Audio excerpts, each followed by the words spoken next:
during his meeting this evening with His Excellency Humayun Kabir, advisor to the Prime Minister of Bangladesh for Foreign Affairs.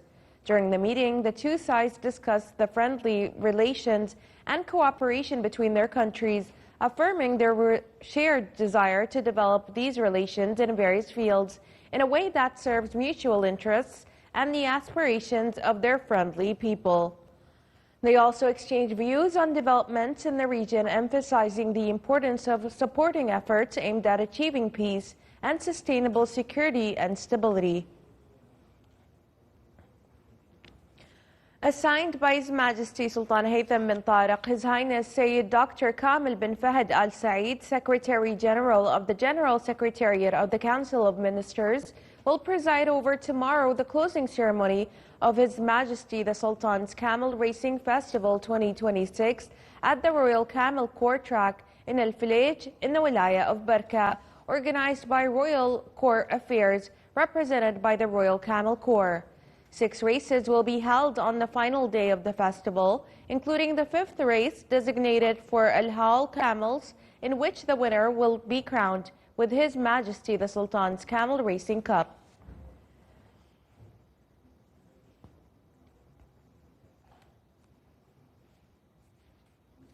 His Excellency Sayyid Hamoud bin Faisal Al-Busaidi, Minister of Interior, participated in the 43rd meeting of the Council of Arab Interior Ministers, which was held via video conference. During the meeting, the ministers emphasized the importance of strengthening cooperation and coordination among Arab states and the necessity of unifying efforts. The meeting reviewed the latest developments in the region and their security implications, as well as several topics related to developing the joint Arab security framework and continuing the exchange of expertise and information among Arab security agencies, thereby enhancing existing joint efforts. The Ministry of Interior announced the application period for candidacy in the 4th term of the Municipal Council elections will begin next Sunday and runs through Thursday, April 23rd. Eligible candidates are invited to submit their applications through the Intikhab app or the official election website after completing the electronic form and attaching the required documents. In light of the current developments in the region and in coordination with the competent authorities in the Sultanate of Oman, the Foreign Ministry continues to implement the necessary arrangements to facilitate the return of Omani citizens from abroad. In this context, a number of citizens arrived safely in the homeland today from the Islamic Republic of Iran via land and air transport, in coordination with the Sultanate of Oman's embassy in Tehran and Ankara, within the framework of the approved plan. The Foreign Ministry affirmed that it is closely following up on the conditions of Omani citizens around the clock in coordination with its diplomatic missions abroad to ensure their safety and security.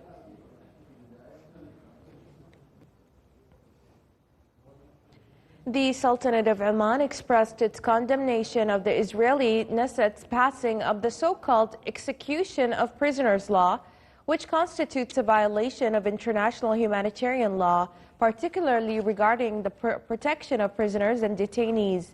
In a statement issued today by the Foreign Ministry, the Sultanate of Oman reiterated its condemnation of any measures that legitimize harm to the lives of Palestinian prisoners or infringe upon their human rights. It called upon the international community to ensure respect for international law, provide the necessary protection for prisoners and detainees, and avoid escalation in order to achieve regional and international security and stability.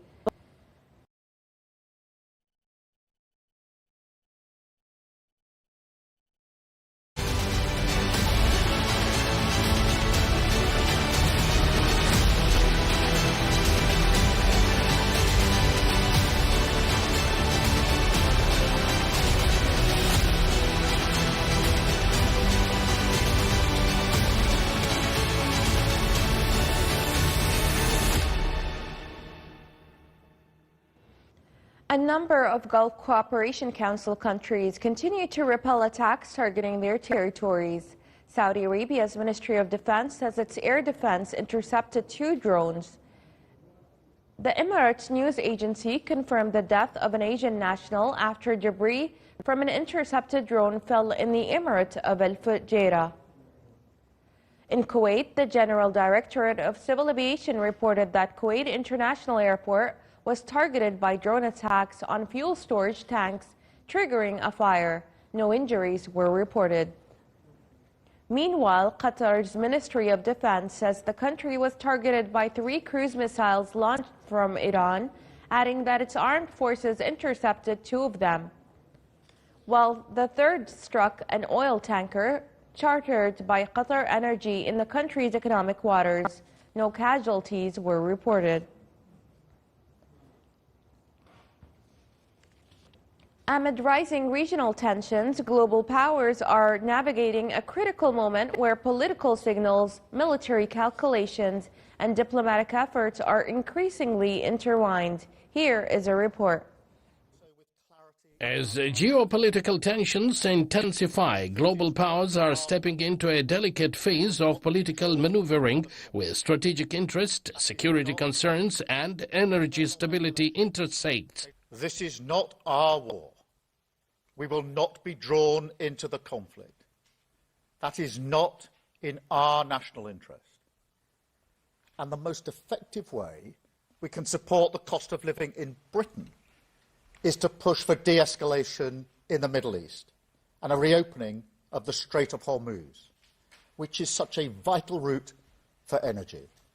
British Prime Minister Keir Starmer has announced that the United Kingdom will host a meeting with dozens of countries this week, focusing on the Strait of Hormuz, highlighting growing international concern over the security of one of the world's most vital energy corridors.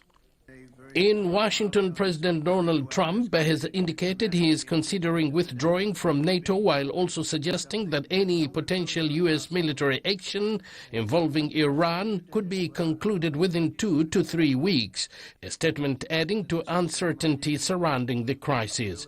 From Tehran, Iranian President Masoud Pezeshkian has expressed what he described as the necessary will to end the war on the condition that guarantees are provided to prevent the conflict from reigniting.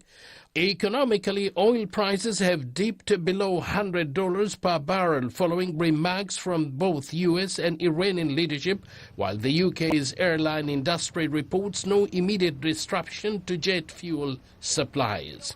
However, despite diplomatic signals, tensions remain high. Strikes between Israel and Iran continue, with the conflict expanding beyond borders. Reports indicate Iran has also targeted Gulf neighbors, while images from Lebanon reveal significant damage to buildings amid ongoing Israeli strikes. Meanwhile, the Ansar Allah group in Yemen announced it had carried out a third military operation, launching a barrage of ballistic missiles targeting sites in southern Israel. The group indicated that the military operation was in response to Israel's escalation in the region. As the situation evolves, the balance between escalation and diplomacy remains fragile, raising a critical question. Can political dialogue contain a widening conflict? The Lebanese Health Ministry said that damaged vehicles and bloodstains were seen across Beirut's Janah area today after overnight Israeli strikes hit the area, killing at least 5 people and wounding 21. Israel's military said today it carried out 2 separate strikes targeting a senior Hezbollah commander and another senior member of the group in the Beirut area. The strikes are the latest in an escalating Israeli offensive in Lebanon, which has killed at least 1,200 people and displaced 1.2 million others.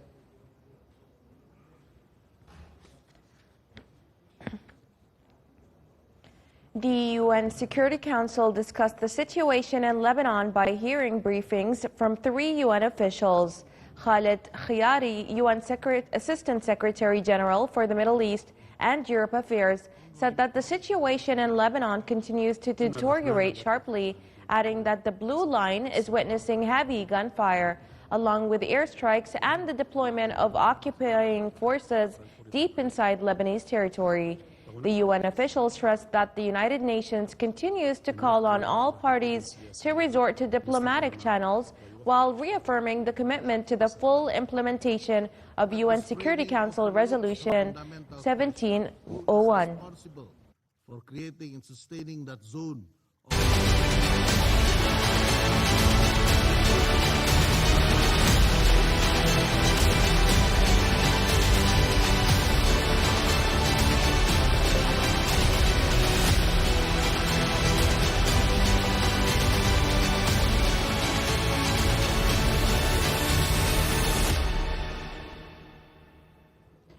The Omani-Belarusian Joint Committee discussed in its meeting in Muscat Governorate enhancing economic and investment cooperation between the Sultanate of Oman and the Republic of Belarus. The meeting comes within the framework of strengthening bilateral relations and opening new horizons for partnership in economic and investment fields across sectors of mutual interest, including industry, agriculture, health, and tourism. It also explored means of enhancing trade exchange and facilitating investment flows to serve common interests and support economic diversification efforts between the two countries. The Omani side was headed by His Excellency Abdussalam bin Mohammed al-Murshidi, Chairman of the Oman Investment Authority, while the Belarusian side was headed by His Excellency Maxim Rizhenkov, Minister of Foreign Affairs of the Republic of Belarus.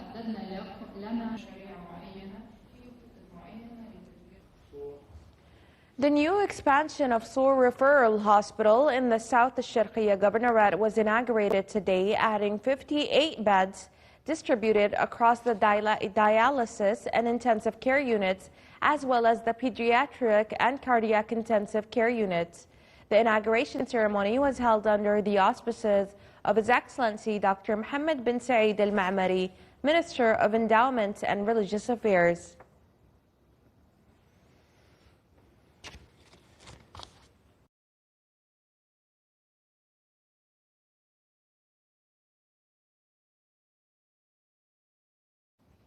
The Royal Academy of Management delivered 19 programs and 13 thought sessions last year, engaging more than 2,000 participants, and has now unveiled its 2026 model aligned with Oman Vision 2040.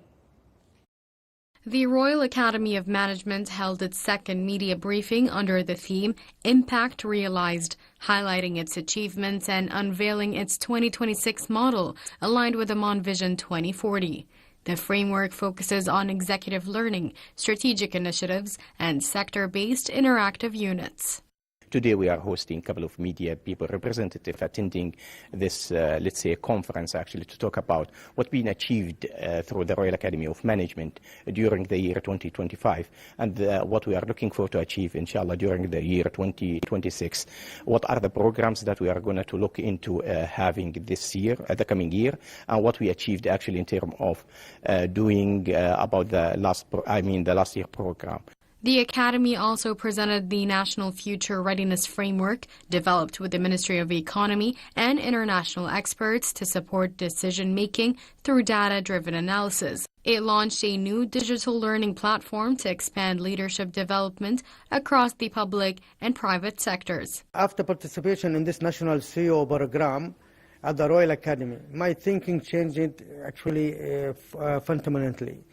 I began to view a business from broader strategic perspective and realized that scale was a responsibility in creating a real impact, not only on the organization level, but also on the national and personal levels.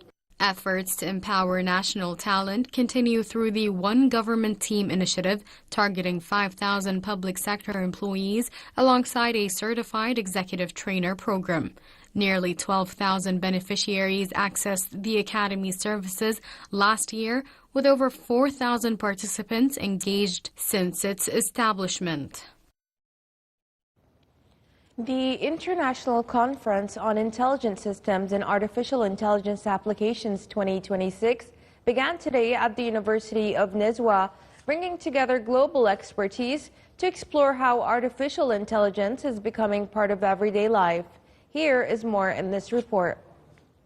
Artificial intelligence is no longer a distant concept. It is part of today's reality. At the University of Nizwa, the language of algorithms, data and ideas unfolded through voices from across continents as the International Conference on Intelligent Systems and Artificial Intelligence Applications 2026 brought together researchers, academics and innovators, not only to present their work, but to reflect on a shared question: how will intelligence created by humans reshape the world around them? The ISA 2026 conference aims mainly to connect researchers, academies, professionals, and people who are interested in the in artificial intelligence applications and systems all together in one way, in one place, so they can share knowledge, share experience, and know the latest in the research in this area and the latest application of AI and the systems applications. From artificial intelligence and cybersecurity to healthcare systems and quantum computing, the presentations reflected a broad and evolving field. More than 70 research papers highlighted how technology is increasingly integrated into everyday life, supporting new ways for societies to function and develop. It is a very good opportunity to collaborate with different researchers. And also it is so important opportunity to convey a message of the role of Sultanate of Oman in the area of innovation and technologies. And for us, actually, we have a paper about big data analytics, which is so important point right now in the AI applications. Our paper is basically focusing on an application called Nisyan, and Nisyan in Arabic means forgetfulness. So this is an application for the Alzheimer's disease, and we have developed a risk prediction model which has come out in the form of an application, and this is a research collaboration with senior consultants in the Department of Behavioral Medicine at Sultan Qaboos University. For young researchers and students, the conference opened doors to present their work and engage with global experts. It is a step that supports Oman's ongoing efforts to advance digital transformation and build a knowledge-based economy. Artificial intelligence is already part of our world, and through collaboration and research, platforms like this conference are helping shape its future. Reporting from the University of Nizwa, this is Saleh Bukhalfan al-Rahbi, الداخلية, Governorate. The effects of the weather condition continue today with varying intensities of rainfall in a number of governorates of the Sultanate of Oman. The National Multi-Hazard Early Warning Center at the Civil Aviation Authority forecasts thunderstorm activity and varying intensities of rainfall across the governorates of South al-Batina, الداخلية, Muscat, South and North al-Sharqiyya.